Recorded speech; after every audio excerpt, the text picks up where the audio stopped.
Welcome to the Dark Time Stories. Tonight we have the chilling tale of missing hiker whose rescue should have been the end of the story. But it was only the beginning. This is the missing hiker.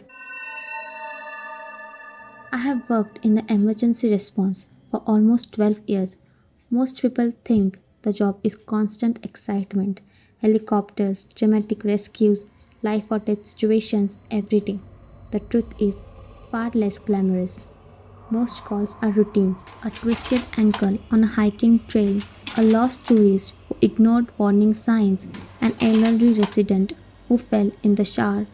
In a small mountain like ours, genuinely strange incidents are rare. That's probably why this one stayed with me, because even now, 3 years later, I still don't know what we found on that mountain or if it was ever Ethan Carter at all. Ethan was the kind of a guy everybody knew, not because he was famous, just because that's how small towns work. He coached Little League on weekends, helped neighbors shovel snow in the winter, fixed people's fences without charging them. If you needed a description of an ordinary, decent person, Ethan would have been a good example. His wife, Megan, was the same. They had a daughter named Lily, who was 9 years old at the time. Good family, normal family, the kind of people nobody expects to end up in a horror story. The call came in around 6:30 in the morning. I was halfway through a cup of coffee when dispatch radio us. Missing hiker, potential overnight exposure, last seen the previous afternoon. At first, nothing sounded unusual. People get lost in the mountains all the time. But then dispatch mentioned the caller, Megan Carter, Ethan's wife. That caught my attention because Ethan wasn't inexperienced. He had spent most of his life on those trails. He knew the mountains better than some of the search volunteers. If Ethan Carter didn't come home, something had gone wrong. By 7:30, I was standing in the driveway.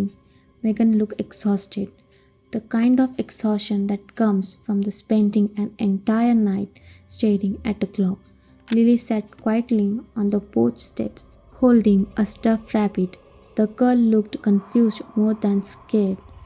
Kids don't always understand when something is wrong, not immediately. Ethan left around 10 yesterday morning, Megan explained.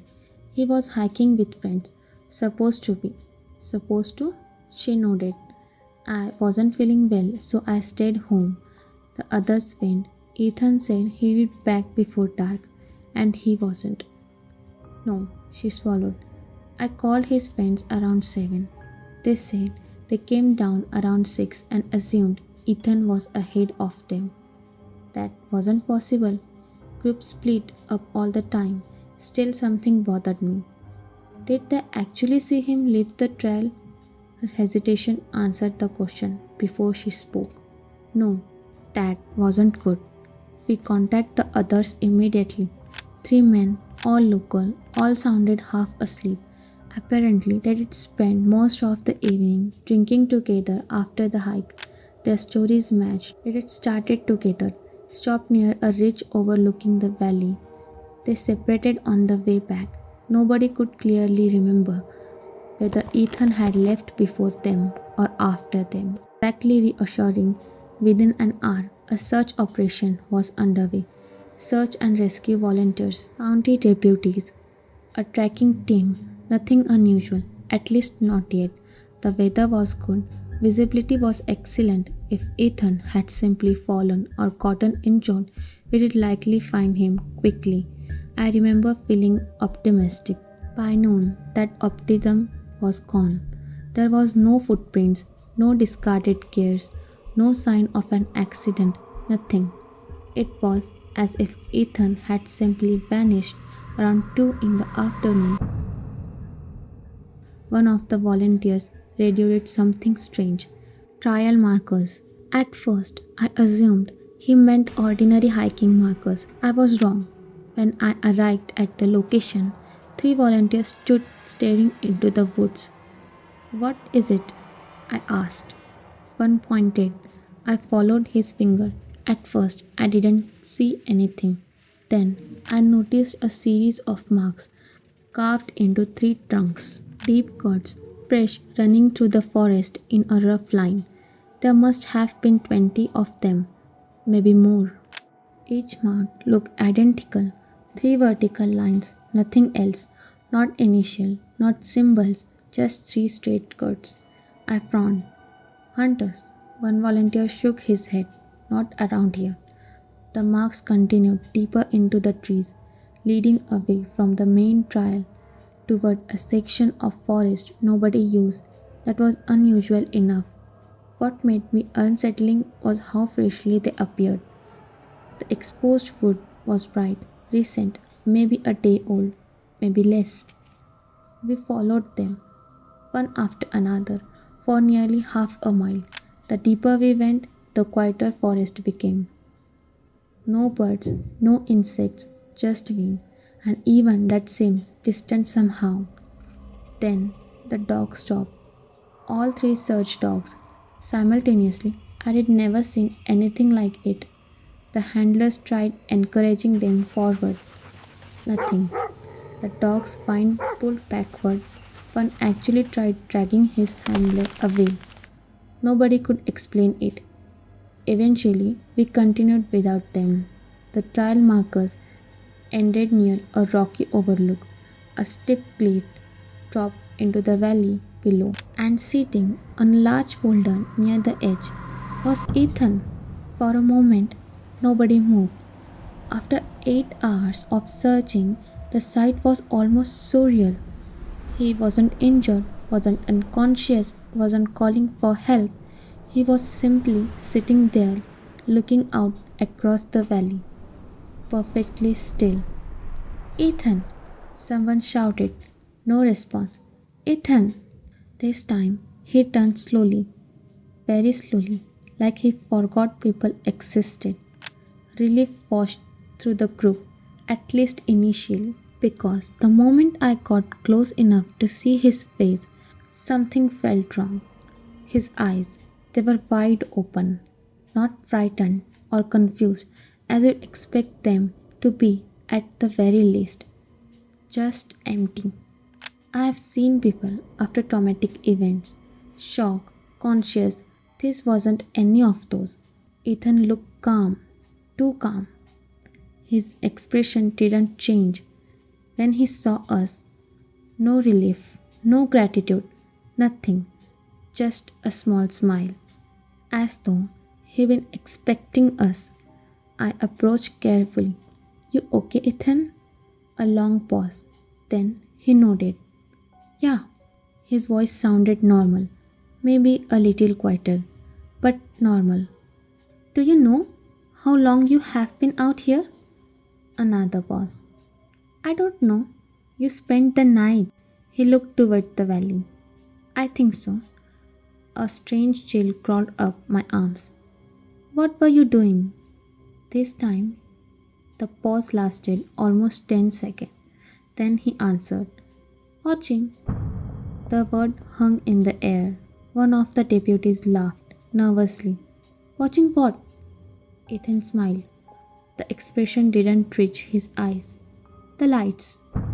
We all exchanged confused glances. There were no lights in that valley. Nothing but forest. I checked him immediately. No injuries, no signs of exposure, no dehydration, no scratches, nothing. Physically, he looked better than half the volunteers searching for him, yet something felt off. I couldn't explain it, not then, not now. As we guided him back toward the trail, I noticed another detail his walk. At first, I assumed his feet hurt, maybe blisters, maybe cramp, but that wasn't it. The movement felt wrong somehow, as if he was concentrating on every step, like someone learning how to walk after years of not using their legs. The thought crossed my mind only briefly, then I dismissed it because it sounded ridiculous. I wish I hadn't. Back at the hospital, doctors ran every test they could justify: blood pressure, heart rate, temperature, hydration, neurological exams. Everything came back normal. Actually, normal isn't the right word. Perfect. A nurse I knew pulled me aside afterward. You know what's weird? What? She glanced toward Ethan's room. His vitals. What about them? She frowned. I have never seen numbers this clean. I laughed. That's a bad thing. Not exactly. She hesitated. It's just strange. I didn't think much of it at that time. People say odd things during long shifts. A few hours later, Ethan was discharged. No injuries, no illness, no explanation. Just a man who spent an entire night alone on a mountain and somehow emerged healthier than when he entered. When Megan hugged him, he smiled. When Lily wrapped her arms around his waist, he laughed. Everything looked normal, almost normal. As I watched them leave the hospital together, I remember thinking the whole situation had probably been overblown. Maybe Ethan had gotten turned around. Maybe he was embarrassed. Maybe shock affected people differently. Whatever happened, he was home now, safe. I had no idea that finding Ethan would turn out to be the easiest part of the story. For the next couple of weeks, I barely thought about Ethan Carton. That's not meant to sound cold, it's just the nature of the job. You finish one call and immediately move on to the next. A rescue operation ends, a medical emergency begins. Life keeps moving. As far as I know, Ethan had gotten lucky, lost overnight, found alive, case closed. Then the rumors started. At first, they were harmless, the kind of gossip every small town produces. One neighbor claimed Ethan spent hours sitting on his back porch staring into the woods. Another said he'd stopped waving at people. Someone else mentioned he'd quit his job without warning. None of that sounded particularly alarming. People change. Traumatic experiences affect everyone differently. Spending a night lost in the mountains could easily alter someone's behavior. I would have forgotten about it entirely if Megan hadn't called dispatch. Not once, twice. The first call wasn't officially logged as an emergency. She sounded embarrassed, almost guilty. According to the dispatcher, she spent several minutes trying to explain why she was calling. Eventually, she settled on a simple statement. Something's wrong with my husband. The dispatcher asked if he was threatening her. No. Violent? No. Drinking? No. Using drugs? No. Then what was wrong? A long silence followed. Finally, Megan answered. He doesn't act like himself anymore. The dispatcher suggested counseling. A doctor, maybe a therapist. The call ended shortly afterward. Nobody thought much of it. The second call happened 6 days later. This one bothered people. The same dispatcher answered. She recognizes Megan's voice immediately. This time, Megan sounded frightened. Not concerned, frightened. The dispatcher later repeated the conversation almost word for word. He sits in the dark. What do you mean? He sits in Lily's room at night. The dispatcher paused. Watching her? Yes. The answer came immediately. No hesitation or uncertainty. Just yes. The dispatcher asked whether Ethan knew she was calling. Megan lowered her voice before responding. I don't think he understands why it bothers me. That sentence stuck with me. Not because it sounded supernatural, because it sounded sad, like a woman struggling to explain why her husband felt different. The dispatcher eventually convinced her to contact a doctor. Again, no report was filed. No crime, no threat, no reason for investigation. The call ended. Life moved on. Or at least it tried to. 3 days later, I ran into one of Ethan's friends at the gas station. One of the men who had been hiking with him. We chatted briefly. Then Ethan's name came up. The man immediately looked uncomfortable. Have you talked to him lately? No, he nodded slowly. I did. Something in his tone caught my attention. What happened? The man rubbed at the back of his neck. You ever have a conversation with somebody and feel like they are pretending? I frowned. What do you mean? I mean, he searched for the words. It was Ethan. He looked like Ethan, sounded like Ethan. He paused, but every answer felt delayed. The statement reminded me of the rescue. The long pause, the strange responses. What did he say? The man laughed nervously. Nothing weird. Then he corrected himself. Actually, that's not true. What? He asked me how long memories last. I waited. That's it. No, the man looked genuinely disturbed. He kept asking. The conversation ended shortly afterward.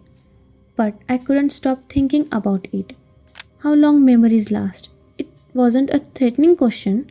It wasn't even particularly strange. Yet something about it felt wrong. A week paused, then another. The town slowly stopped talking about Ethan. People always do, no matter how unusual a situation seems. Normal life eventually swallows it. Until the fire.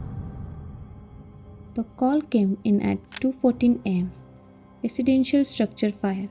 Possibly occupant trap. I was only 5 minutes away when dispatch provided the address. My stomach dropped immediately. The Carter residence.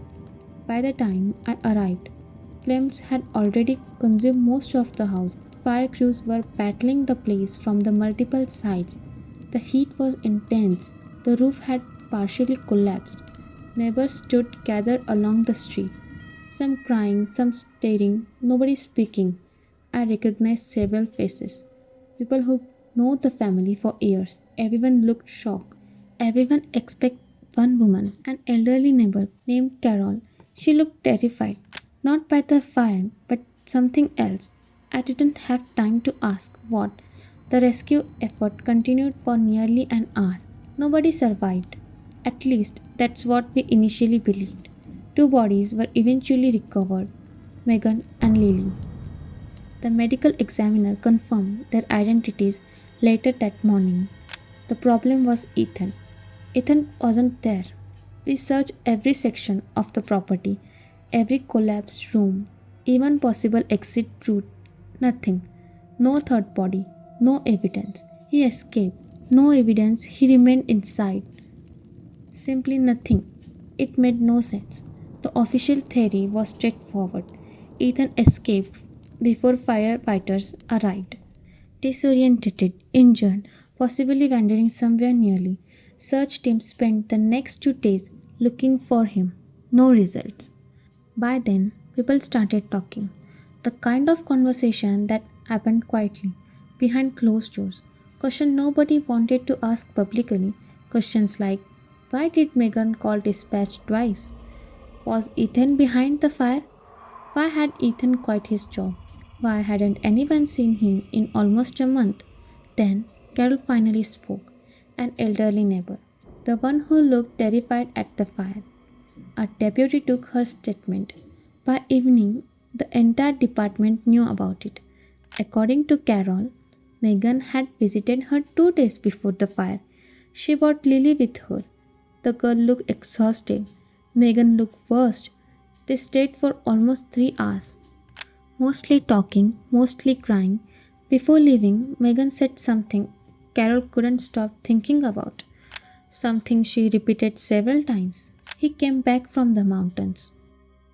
Something else didn't.